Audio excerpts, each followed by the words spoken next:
The Commitment Award is about learning from the best. And tonight we have our keynote speaker from Amnesty International. We all talk about AI at the moment, and when we talk about AI, we talk about artificial intelligence. But that's a mistake, because AI stands for Amnesty International, and this is how it should be.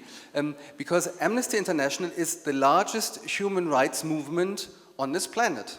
You have, as far as I know, 10 million supporters globally in 150 countries. In Germany alone, you have, the Amnesty Germany chapter has 30,000 members, 200,000 supporters, more than 100 full-time staff. This is quite big. I don't want to put any pressure on tonight's Commitment Award winners or last year's Commitment Award winners, but this is how it's done. Yeah? Amnesty International was founded in 1961, so about 60 years ago, won the Nobel Peace Prize in 1977. And it's a little bit about what challenges we have in the human rights arena at the moment. 75 years ago we had the Universal Declaration of Human Rights on the 10th of December of 1948, and our keynote speaker will talk about human rights challenges that we have at the moment. Dr. Duchrow has earned a doctoral degree in law, in the law of peoples, my favorite subject in laws. So she's committed to human rights in all her career. She is now Deputy Secretary General of the Amnesty International German chapter. I'm very, very happy that you talk to us tonight about human rights, so stage is now yours. Thank you very much, Dr. Duchrow. Yeah, thank you very much for this very kind introduction, and Mr. Edinger, I'm very happy that also Markus Prinz, you've been engaged in the work of Amnesty, and that makes me very happy, and thank you for that. Yeah, good evening to everyone here. It has been already a very great pleasure to have a network event with you, and it is an honor for me to be here today and part of this wonderful event. I'd like to congratulate already now the nominees and the future and previous awardees of the Commitment Award. I think the Commitment Award is a very important recognition of social engagement, and I'm very grateful for everyone involved from the Willy Brandt School of Public Policy and the organizers of this event. And I think it is important that you took a focus on the public engagement needed for the fulfillment of the rights of all. We at Amnesty International are committed to the universal protection of human rights, and the work we do is based on the Universal Declaration of Human Rights. That's why I have a focus today and tonight on the Universal Declaration for Human Rights.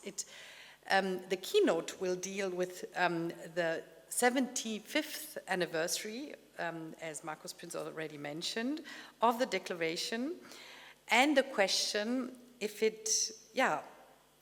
that we have still to fight for the rights enshrined in this Declaration, and as much as we had to do that 75 years ago.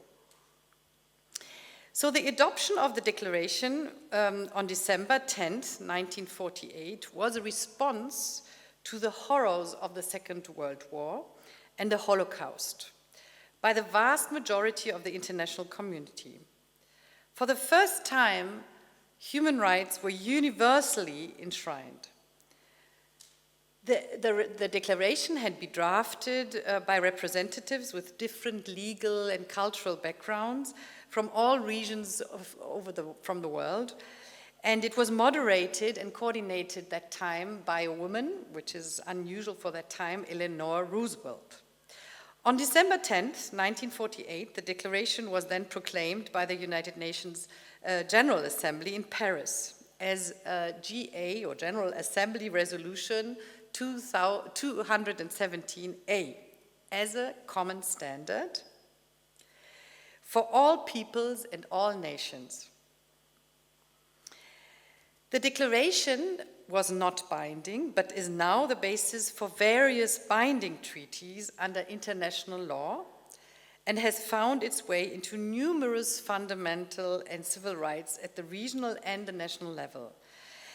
For example, in Germany, we have the Grundgesetz, and it's in Article 1 of the Grundgesetz, Absatz 2, we have the protection of the human dignity, and that is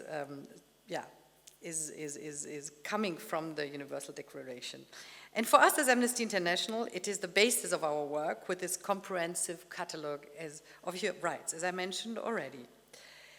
The declaration was a milestone at the time, as the vast majority of states, whether they were communist or capitalist, whether they were Christian or Muslim, and it was globally supported. There were very few abstentions when the decision was made, but globally the declaration was supported.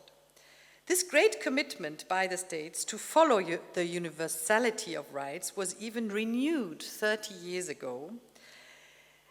That marks a further anniversary this year for the protection of human rights. And that was the adoption of the Vienna Declaration and Program of Action of the 1993 Vienna World Conference on Human Rights in Vienna. That conference happened in Vienna after the end of the Cold War, and that was an opportunity to strengthen human rights on a broad basis. At the time of the conference, the war in the former Yugoslavia was raving, and it was, we had in Germany an a very racist and anti-refugee mood, which was also part of the situation at that time. But the Vienna Declaration then nevertheless represents a milestone in strengthening again the universality of, and in that time the indivisibility of human rights. That means that both the political and the economic rights have to be protected in the same way. And that conference re-emphasized the rights which were infringed in the Universal Declaration of Human Rights. The Declaration of Vienna had then an also important repercussion in Germany and globally to create institutions to monitor and control the state's implementation of human rights. At that time, the legal foundations were laid for the creation of the UN High Commissioner for Human Rights in Geneva and for the creation of many human rights institutions on a national level, including the German Institute for Human Rights, das Deutsche Institut für Menschenrechte. The conference was also an impetus for Germany's unique and very broad civil society network for Menschenrechte, which Amnesty also played a key role in founding. In the light of these historic and groundbreaking documents, the question is there still a need for the engagement for human rights today? I would say definitely yes. The rights are binding through various conventions on global and regional level and also through the national implementation. But we do, unfortunately, experience many forms of their erosion and lack of implementation. Therefore, the Universal Declaration of Human Rights can only develop its strength if the rights are fought for and demanded, as you do in your projects. We do face major human rights challenges. The documents whose anniversaries we celebrate should galvanize us and state authorities into action. As we face major human rights challenges, let me point out some of the challenges I see and also Amnesty sees.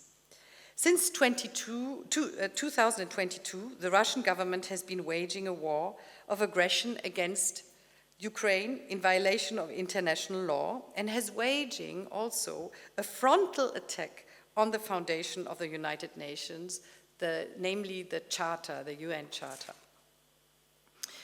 In many, many cases, we feel the effects of the war, both in the global north and the global south. Many people had to flee their country. We experience an energy crisis, a food crisis all around the world. The war is also a result of a long-term state ignorance of the Russian government violating human rights and massive violations of international humanitarian law, as well as other states did it, but mainly in regions like in Syria.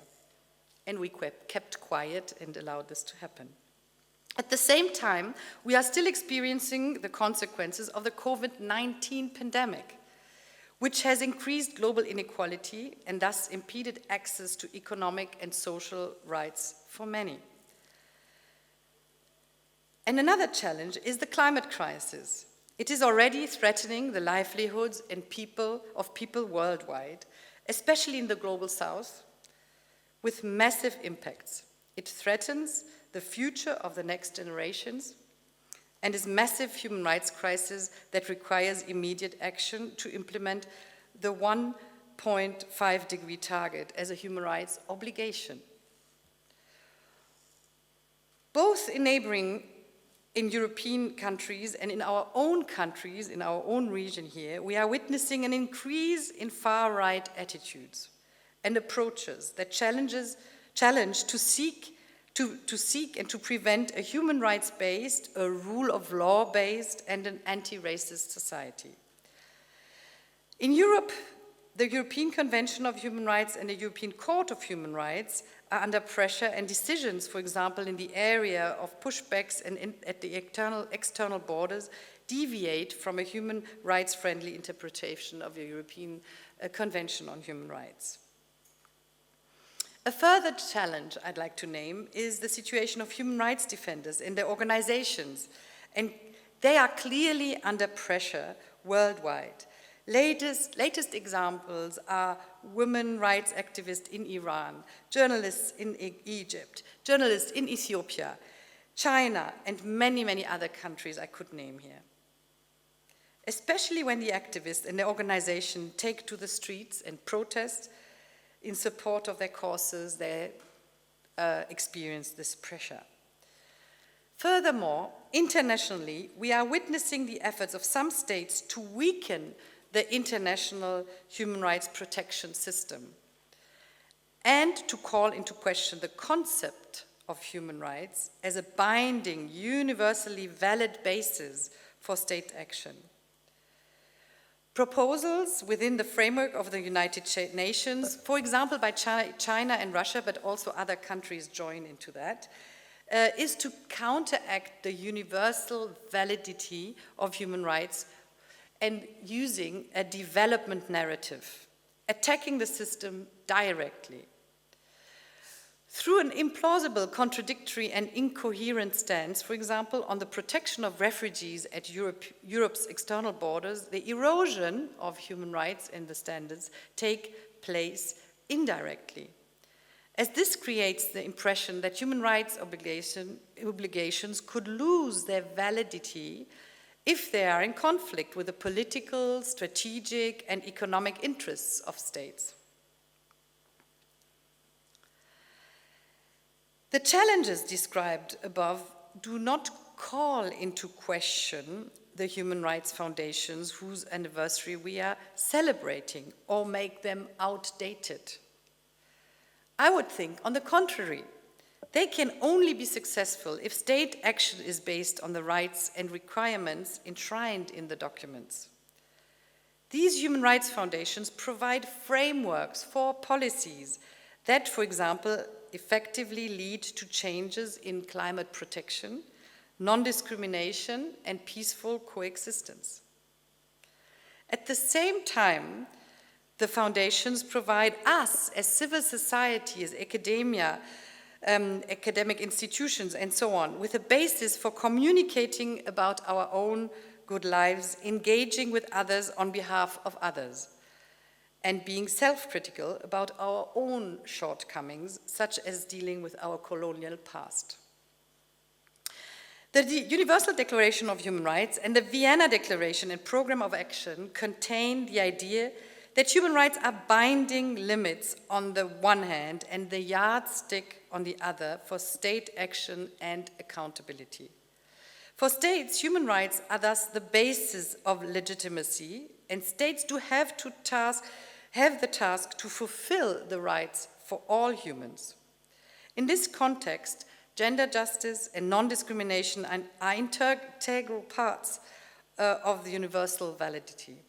They imply that the international order for which the declaration stands must also be controlled.